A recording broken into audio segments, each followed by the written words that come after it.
Ginulpi ang isang grade 9 student ng kanyang mga kapwa mag-aaral sa Baguio City. Ang mitsa raw niyan, masamang tinginan. Narito ang Frontline Report.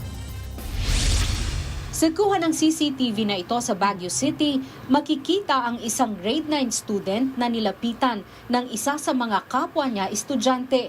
Ang mga kasamahan nito agad ding sumunod.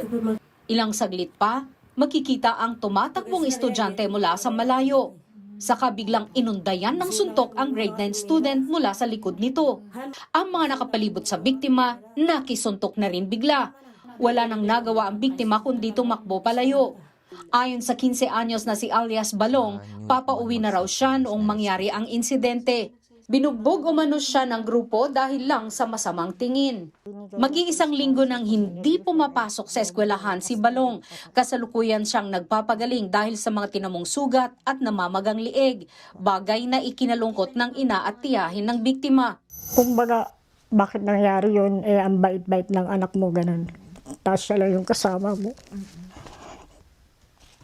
Yung hindi mo ina-expect na talaga na, kumbaga, lahat ng makikita mo sa TV na naaawa ka sa mga batong dati na bubugbog, malalaman mo na gano'n din pala ang naramdaman ng anak ko. Makikita mo yung anak mo na unti-unting binubugbog ng mga kabataan is ang babata pa talaga nila. Kayang-kaya na nila kung pumatay pag ganun po. Nagalit ako noon, mama.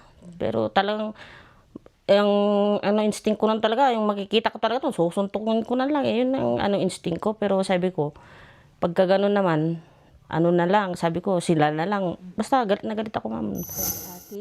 Ayon sa isang eksperto, posibleng nag-uugat ang ganitong klaseng karahasan mula sa mga bata dahil na rin sa mga nakagisnan nila. Kung ang isang bata ay lumaki siya sa isang agresibong tahanan, like laging may sumisigaw, laging may sakitan, pwedeng matutunan yung bata yung ganong behavior na normal ang pagiging agresibo para makuha yung gusto nila. Sa ngayon, nakatakdang pagharapin ang mga batang sangkot sa insidente.